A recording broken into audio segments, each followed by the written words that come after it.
up? What's up, y'all? Hey, what's up, Happy everybody? Saturday. Happy Saturday. Happy brand Happy new month. July. Happy July. What Right. day this is? Just this We week. just know this the first Saturday of July. And July. First Saturday. This is July 6th. Wow. Yeah. 4th of July was on Thursday. Okay, baby, I get it. Oh, okay. Just trying to see. Happy new month. Happy new you, Yes. as everybody say. Yes. You know, we're excited to be in a new month and the great things that we're deciding to do in the month of July. Right. What's up? What's up? I'm Tonja. And I'm Jermaine, and we are your hosts for Act Right Out Loud. Welcome to our podcast. If this is your first time listening, go ahead and jump on our website, atkinsactright.com. Check us out, see what we're about, see what we offer. Also, go back and review the previous videos. Those are some great episodes. June was a great month. June was a great month. Listen, just like Tanya said, go back, watch them, listen to them. Yeah, I promise you, some great conversations. Great help conversations. Strengthen your marriage, your relationships. Strengthen you. Right. Yeah. Right. And we're not just saying this because we're the ones who had the conversation. No. But we really find ourselves going back, kind of listening to the conversation, talking about them. Right. Right. But I'm excited. You know, July is for a lot of people, it's like family month. You know, a lot of family reunions, family vacations, yes, all of that, all of that. And but what better way than to kind of pivot and gear this towards a group of individuals who we hold near and dear to our hearts? Go ahead and tell them. I'm lost.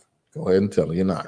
I'm lost. A group of people that we hold near and dear. Yeah. To our hearts. Engaged couples. Oh yeah, man. We love y'all. Engaged couples. Oh yeah, man. Engaged couples. Now, yes. Don't turn us off. If you married and probably like, no. Listen in. Listen to this. This is gonna be good. It's gonna be good because even though the month of July will be geared toward engaged couples, there's a lot of information that you can learn about yourself individually and collectively. So even though we are gearing this toward engaged couples because we want the engaged couples to be aware, married people can check this out too. Absolutely. Married people can check this out. Single people can check this out because before you're, become two, you're still one in the engaged process. Yes. So there's a lot of information this month.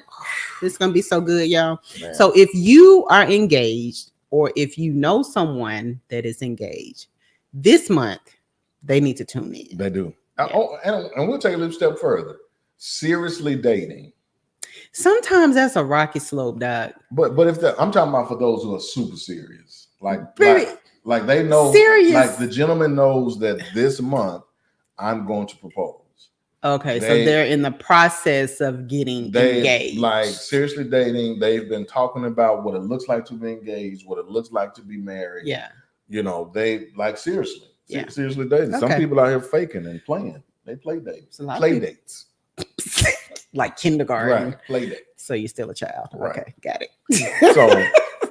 So we wanted to start this month out really talking about something that when we first met and when we first began our journey, and then we begin to think about what we wished was covered in our premarital counseling. Yeah, and we discovered some things with dealing with some origins, which is why today's podcast topic is entitled "Who Are You and Where Do You Come? Where did you come from? Where did you come from? Who are you and where who are you, brother? Come from? Do you know who you are? Do you know? Can you tell me who you are? Can you define it? Do you know what it looks like? Because I need to know. Are you aware? Right. Do you have the type of self-awareness to where you can say without a shadow of a doubt that you know who you are and where you came from? Right. And Tanya and I, we our first book that we wrote together. I got a copy. Okay. I got a copy. We keep a copy for ourselves. Yes, it is the journey between yes and I do.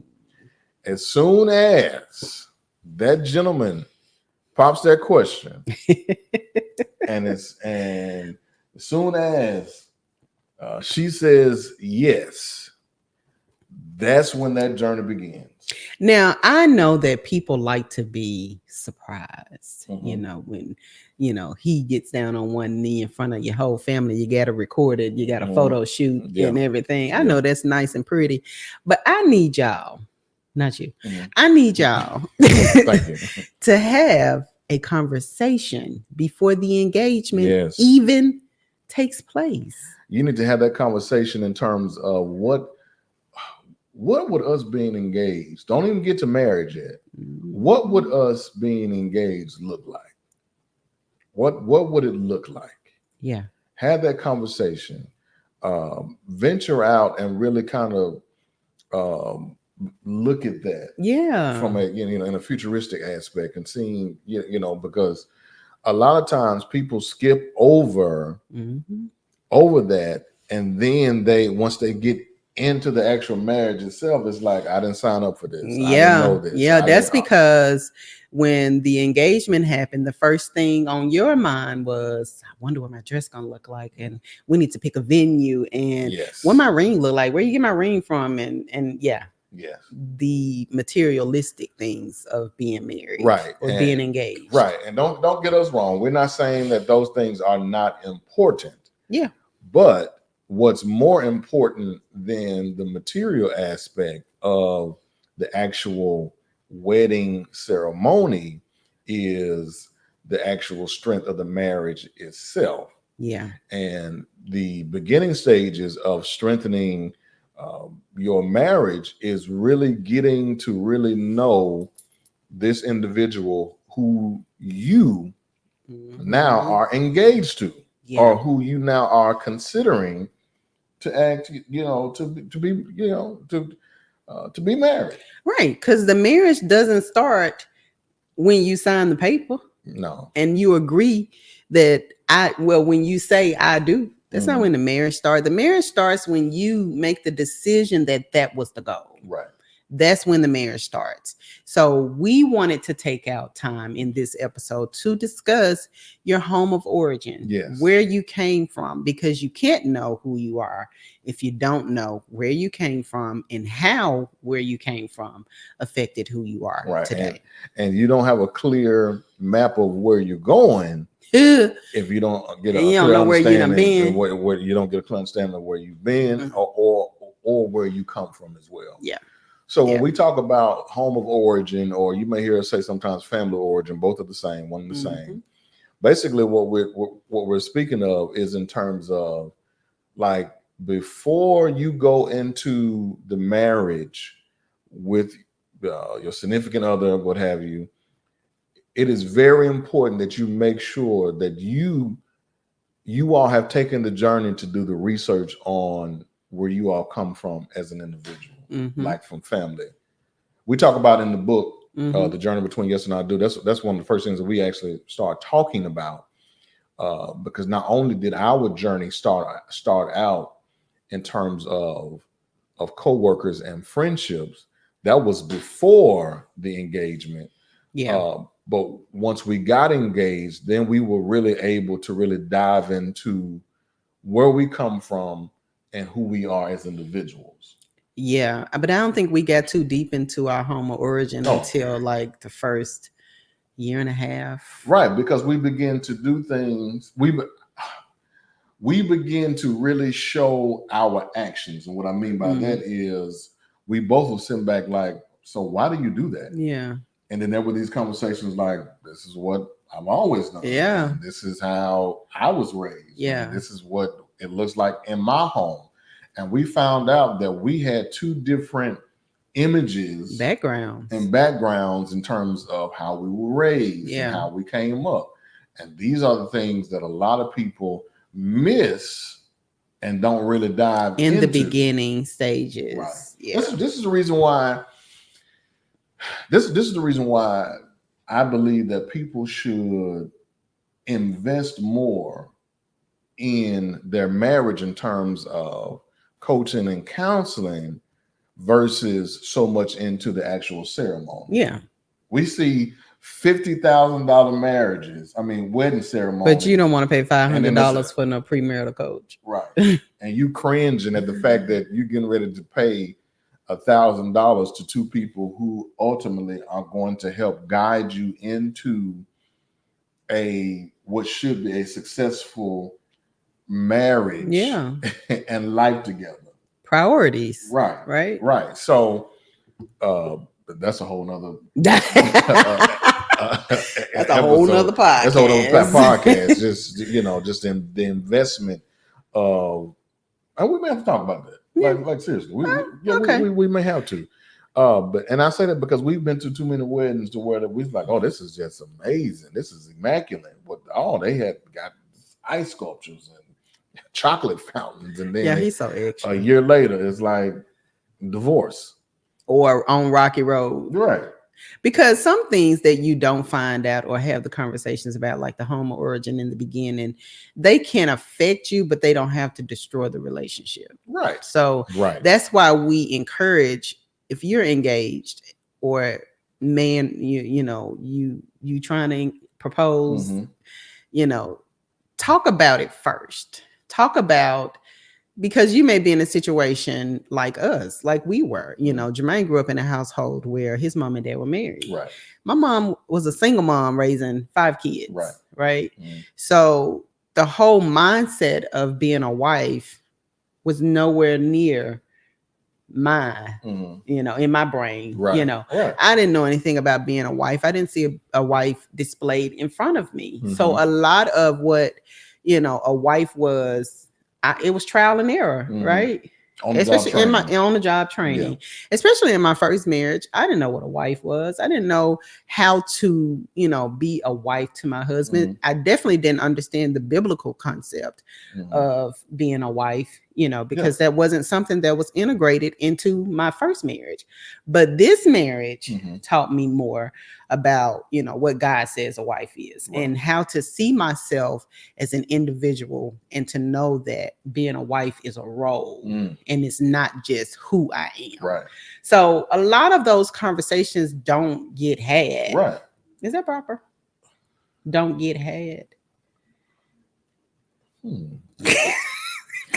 I get what you're saying. A lot of people don't have those conversations. Right. But I'll take it a step further, because I won't leave you out there by yourself. Thank you. I appreciate it. You're going to mess up your words? No. Okay. I probably will before the end. Finish, right. But you're saying that you saw marriage, you brought up in a single home. Yeah. And you had on the job training in terms of being a wife.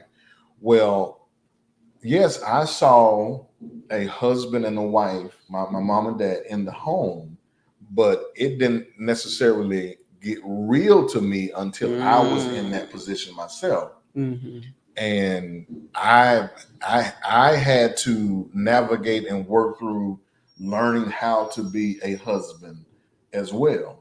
So just because you see it, doesn't mean you know how to do it. That's a good point, because that you catch on to it. Yeah, because not all mom, dads who are husband and wife show their children everything about marriage. And so some of the things that you may experience in your marriage, you kind of like, where'd this come from? I ain't never seen this before. Right. Well, that's because that may have been the part of the marriage that they shielded you from. That's true. So that makes sense. That's a good point, though, because seeing is different from doing. Right. God, yeah. And I'm a hands-on person. Yeah. I need to be in the position to do what I'm putting my mind to do. Yes. And I can get in repetition with how I do it. So I do believe that, seeing is very different from doing. Seeing is very different. And one of the things that people just overlook is the conversation of family dynamics. Yeah.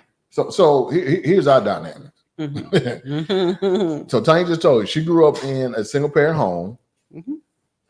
I had 4 siblings at first. My oldest brother passed away, so that left me as the oldest living sibling. Right. I guess you would say. Right. And I have 2 sisters and 1 brother. Okay.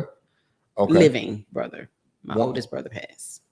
That's correct. Mm-hmm. So it's 4 of us now, right? And then there was some blended family as well. In terms of your brothers. Oh, so I have a different dad. Right. So I have 2 brothers by my dad, right, who is now deceased. Right. Yeah, I never really even see. Yeah. So, and not only that, I lost my train of thought. Go on. I'll come back to it. Okay. So for me, I grew up in a home where both. Oh, can I say it before I forget it again? Yeah. What I was going to say was Holy Spirit will bring it back. Listen, like a snap. You hear me? What I was going to say was my mom was not married as I grew up, but she is now married and has been married for over 10 years. I know it's over 10 years, but it may be closer to 15. Yeah. I'm not sure exactly, but I do know it's over 10 years. But she's been married since I've been an adult. But I had to experience being a wife, on my own, because she didn't get married until after my first marriage. Right. So once again, that's another dynamic. Yeah. So these are conversations that need, and I know some people probably be like, well, why is it important? Trust us, y'all. It's important. I came from a blended family. I am the youngest out of 5 siblings. My oldest brother, he just passed this year. And so now I have 1 older brother, and then I have 2 older sisters. All of us, we have same dad, same mom, different mom, just the whole 9 yards. Yeah. So we had to have these conversations just dealing with family dynamics in terms of what we saw family as while growing up, because they were different. Yeah, and they were different. But you do know one of the things that you and I had in common that I don't even think we realized that we understood a blended family. Yes. Before you and I even. Yes. Because we experienced it as kids. Yes. With my dad and his 2 kids, and then.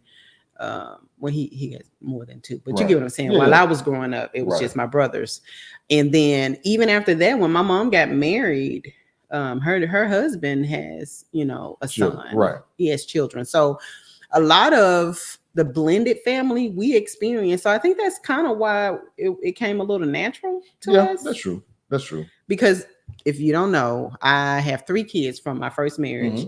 And Jermaine does not have any biological kids. And so blending that is one, and that's going to be a session too. I mean, a podcast episode too, because having a blended family there has to be a strategy to that. At some point in time, you got to blend.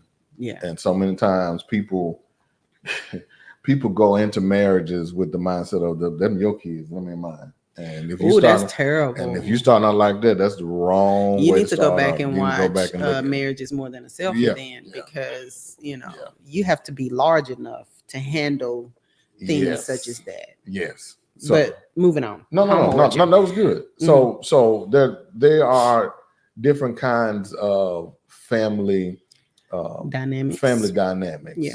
So the reason why we take out the time to really deal with this whole idea of home of origin is because we begin early in our engagement, early in our marriage. We begin to see things just like it became irritable because we didn't understand. Yeah. Like why do you act this way? Or why do you move like this? Yeah. And we learned behaviors were like a big thing. Yeah.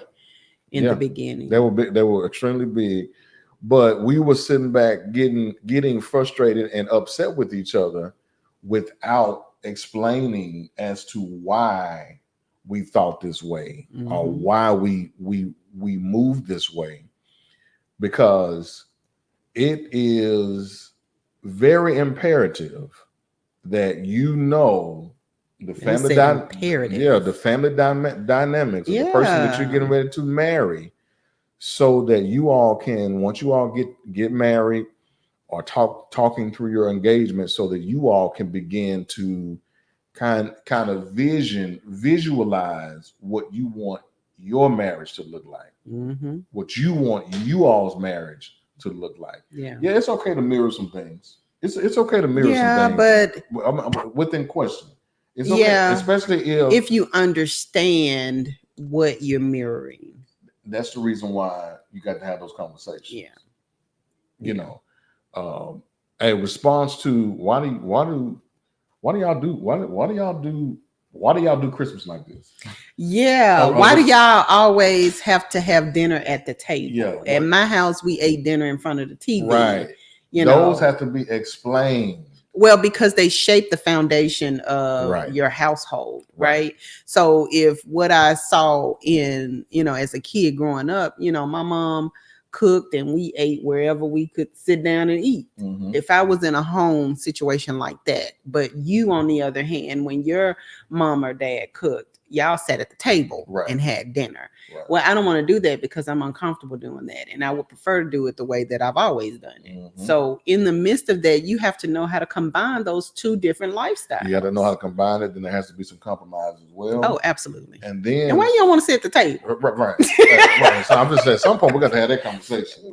We need to sit at this table. I need to know, because if you tell me we didn't have family moments, then I could. If you tell me the reason why I don't necessarily like sitting at the at the dining table, we just never had family moments in our family. Then I could be like, okay, I understand. I get it now.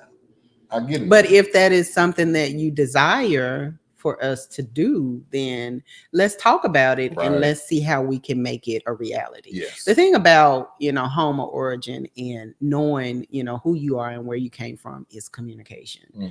Communicating to yourself that this matters, number one, and being able to communicate that to your partner. Because y'all are getting ready to be in a situation that is supposed to be endless. This is not just, a situationship or something that you're doing temporarily. This is something that you're committing to for the rest of your life. Right. And so if that is your choice to do that, you need to start talking about who you are and where you came from. Right. And you first need to understand that for yourself. Right. So when you get a clear picture of who you are and you're self-aware of the things that you learned in your childhood, good and bad, and how they can play into this new situation or this new, Lord, I keep saying situation. I don't mean situation, this new relationship, this new marriage that you're ready to embark upon. You need to have that conversation. Yes, you do. Now, not only do you need to have that particular conversation, but then you also need to have conversations that are centered around, some trauma and dramatic things that you may have gone through as a child, as a teenager. It's good to know that if there is some mental disorders on your side of the family, why that's got to be important, because you guys are getting ready to be married. And if you decide to have children, right, you want those to know things are generational. Yes. Well, what I was getting ready to say is, I shouldn't respond first. I should say what I'm getting ready to say and then respond, and it'll help me remember. He giving me a blank stare. Come on.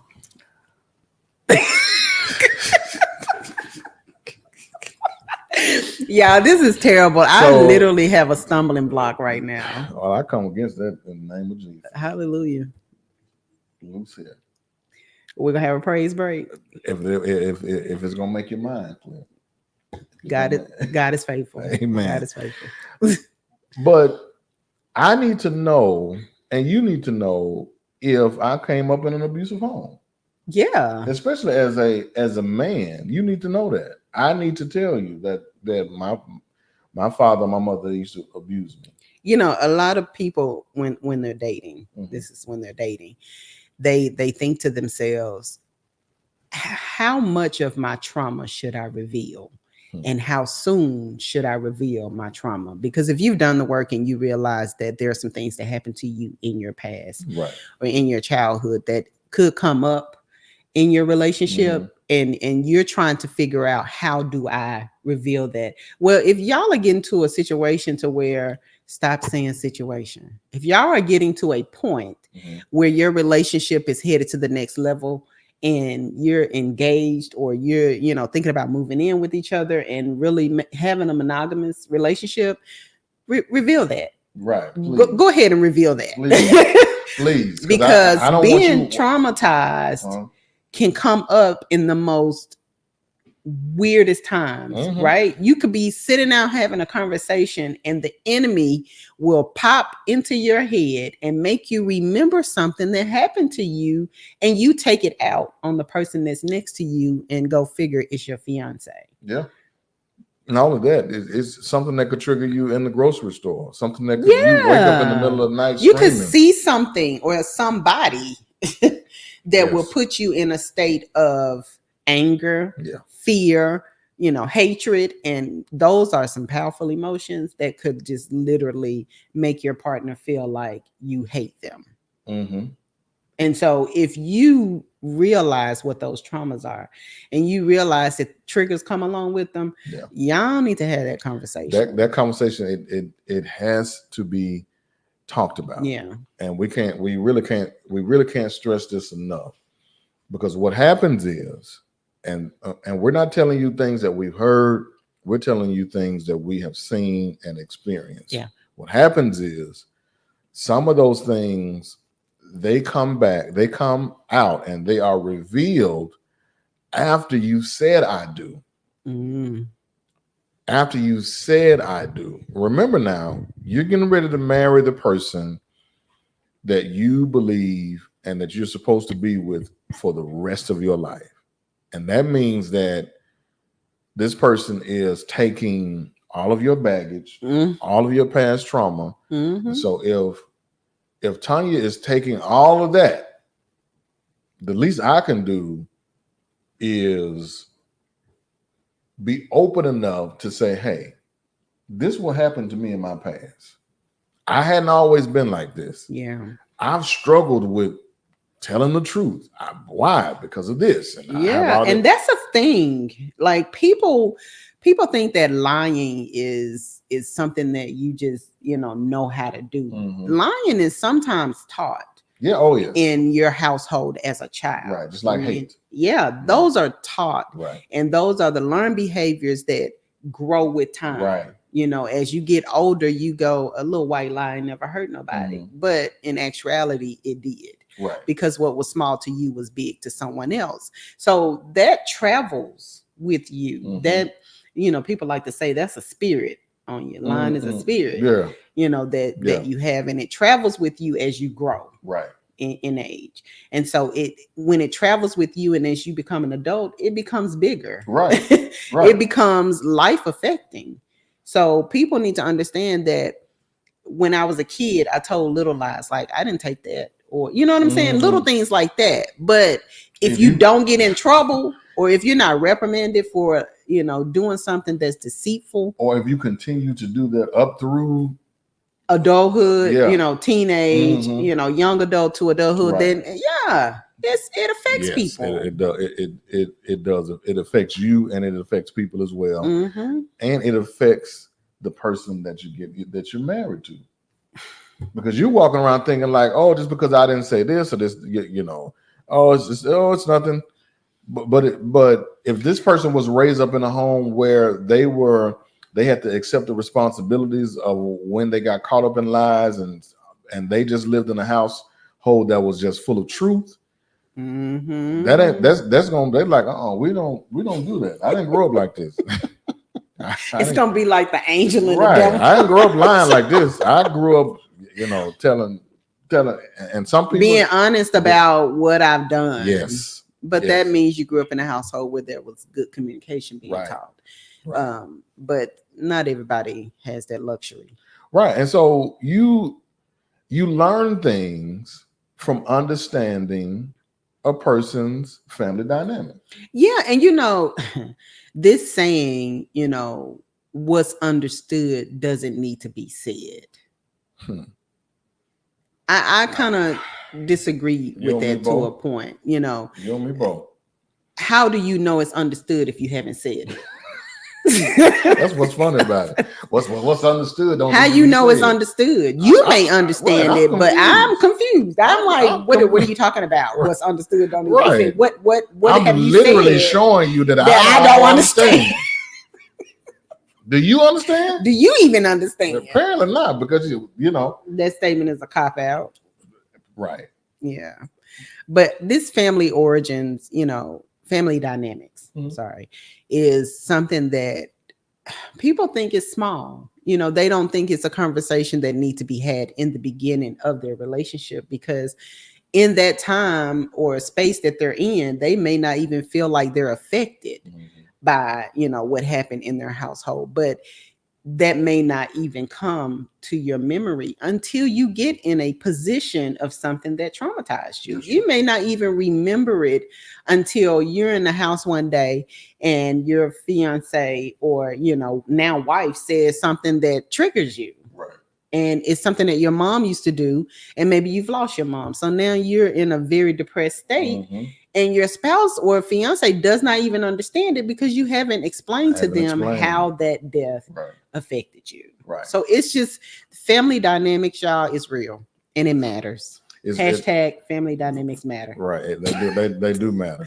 Yeah. And the reason why they matter so much is because they are so often overlooked. Yeah. They're so often overlooked. I don't think Tonja really didn't. Well, I won't say she didn't understand, but she got my demeanor when you first met my dad.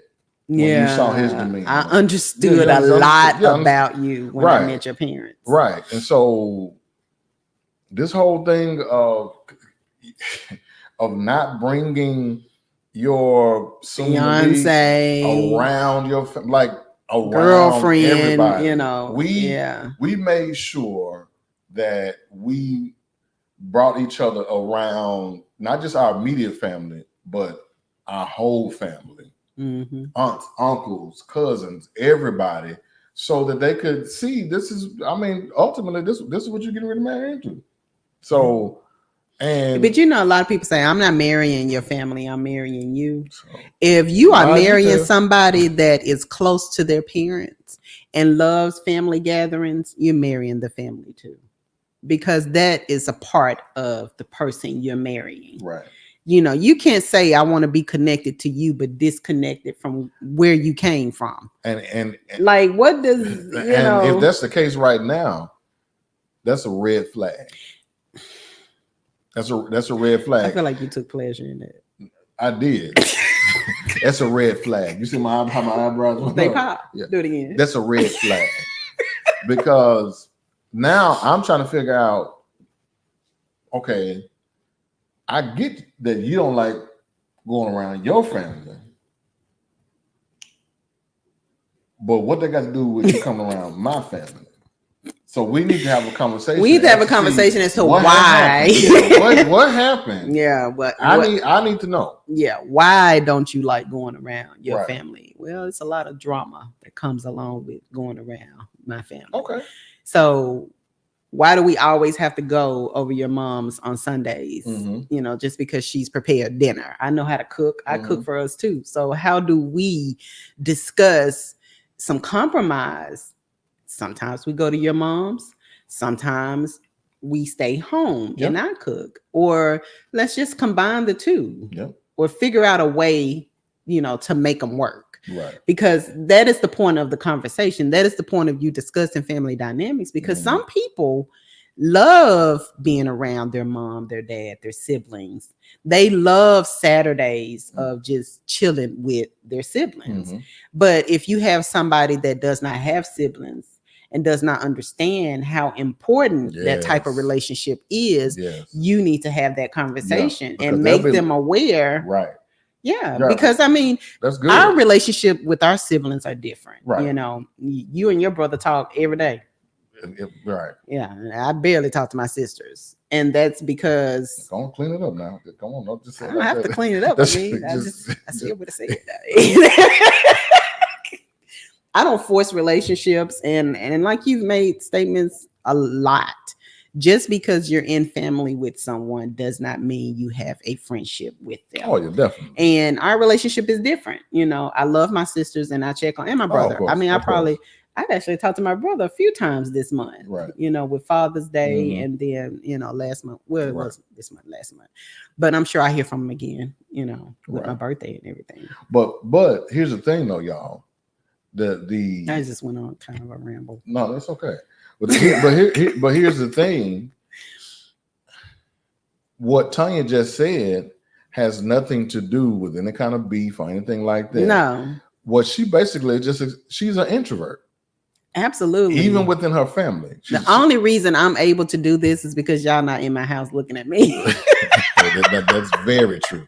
That's don't do true. That. I'm working on that because you are. I don't have to be an extrovert, but I do want to be more social. Yeah. Than what I am. Yeah. Y'all, Tonja is very talented. He about to tell me about me. Yeah, she's very talented, but she'll tell you in a minute.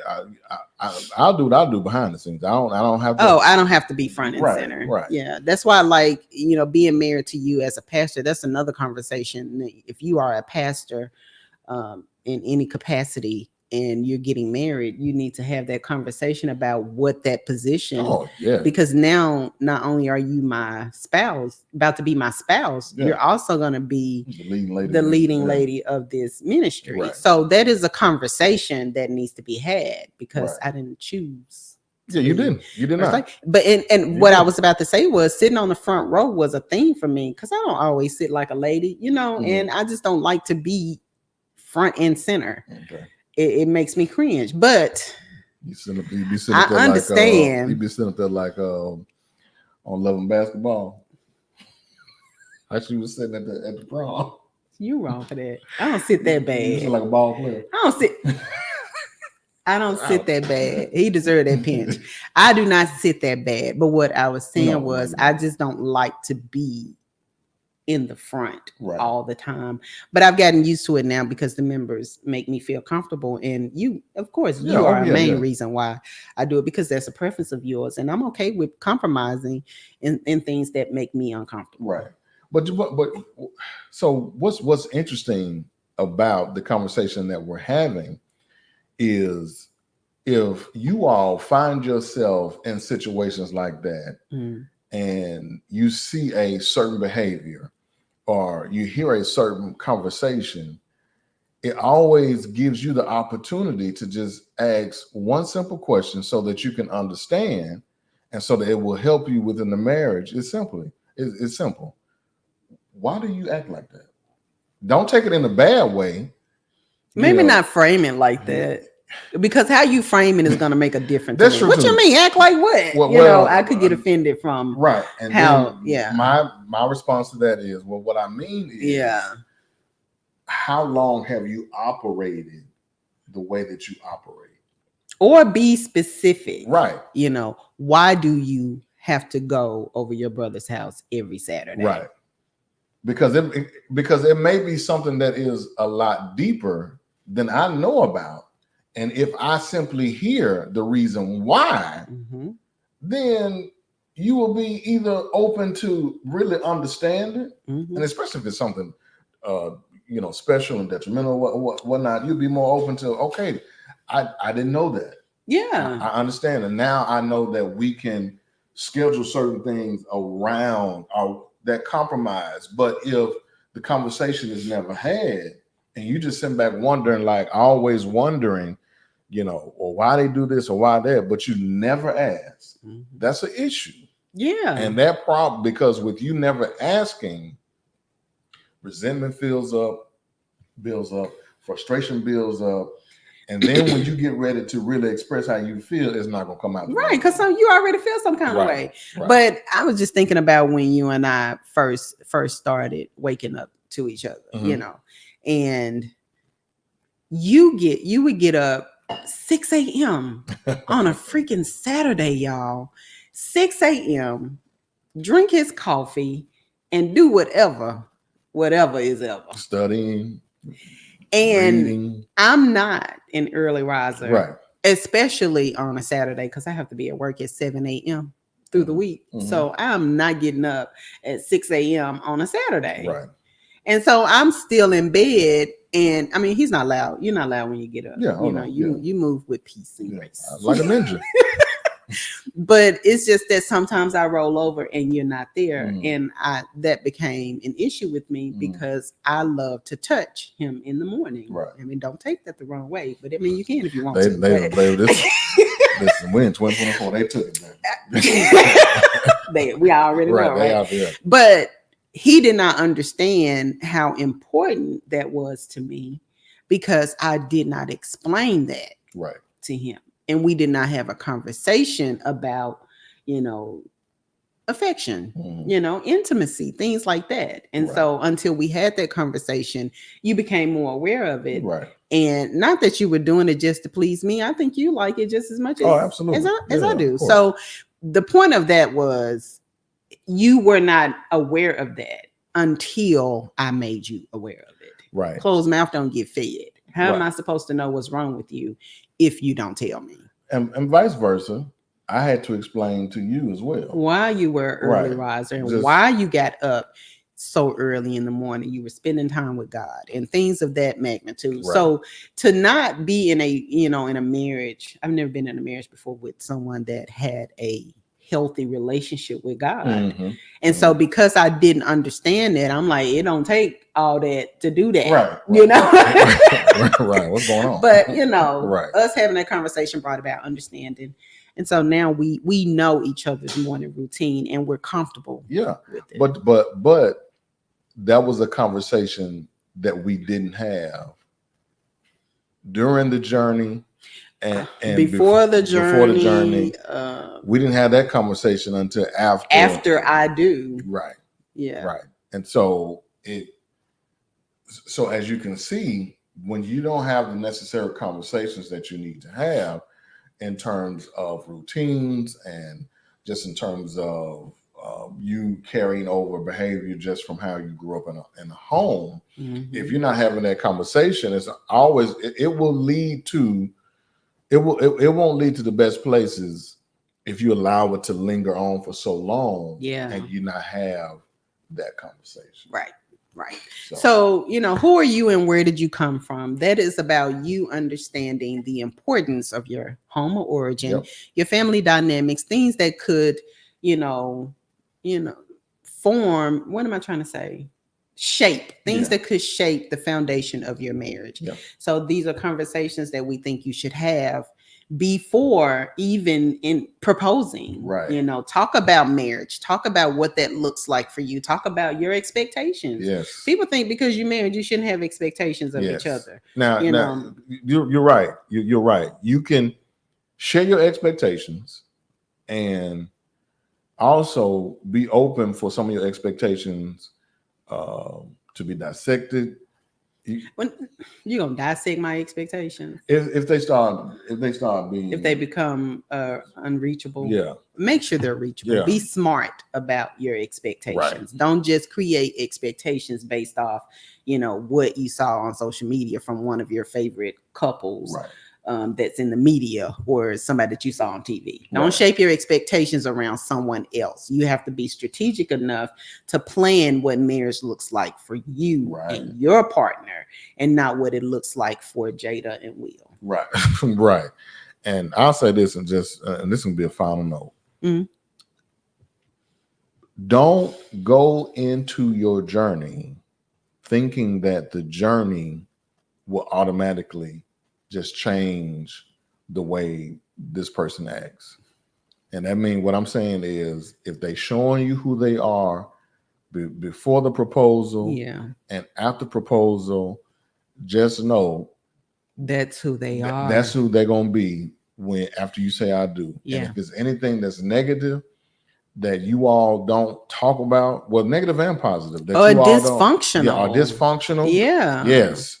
Because sometimes dysfunction looks like functional when you've been doing it dysfunctionally for so long. And don't accept dysfunction just because you want to be married so bad. That's exactly. Don't accept a person that is showing you all the red flags. Yes. Don't ignore them just because you've been with him for 5 years and he finally said, "I'll marry you." Right. That's not a prize if nothing about him has changed and he has not grown. And he could be, proposing for a motive. I mean, could have a motive as to why he's proposing to you, or she's proposing to you. I have to be aware that women propose too. Right. So, you know what I'm saying? This goes both ways. This is about you accepting a proposal to be in someone's life for the rest of your life. Right. So, who are you? And where did you come from? Where did you come from? So, I hope we could really talk about that. Yeah, we really could. We really could. Because that's a good conversation, and a lot of things can cause issues in the marriage before the marriage even starts. Yes. And so we challenge you. If there's a conversation that you need to have. Yeah. Go ahead and have that conversation. Go ahead and have it. Go ahead and have that conversation. Yeah. Have it. Have that conversation. And if you need a mediator, we are relationship coaches, premarital coaches, and marriage mentors. At exactright.com. You can get all of that information. Absolutely. And now, like that commercial. I did like it. And we're certified as well. We are certified. Yeah. And we are SYMBIS facilitators. So saving your marriage before it even starts. Yep. So we hope you guys enjoyed this episode. I know I did. This is one of our favorite things to do. Our favorite topics. To discuss things to help engage couples before getting into the marriage, to help alleviate some of the problems that you may, come upon. Right. Yeah. So y'all be blessed. Have a great Saturday. It's my birthday weekend. Last weekend. Y'all, I'm traumatized. You haven't that much fun. I'm traumatized, y'all, because listen. Even though my birthday fell on a Wednesday, Atkins messed up. I'm gonna tell you what the problem is. Okay, now I'm coming into realization real quick. Y'all know we gotta go, but I sound like you. Mm-hmm. But Atkins made my birthday week so great.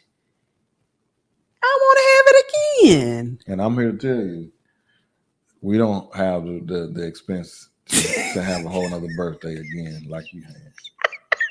It's not in the budget. It's not. No. Maybe a less expensive version. Well, no, we can handle that. Okay, we can handle that. I mean, we had a great date night last night. So we did. Chili's today, 3 for $10. On that note, guys, you have a great Saturday. Enjoy each other, love each other, engaged couples. Talk about each other. Talk about your family dynamics, and have a great conversation that will shape the foundation of your marriage. Absolutely. And until next week, we'll see y'all later. We out, y'all. All righty. Peace out. Bye-bye.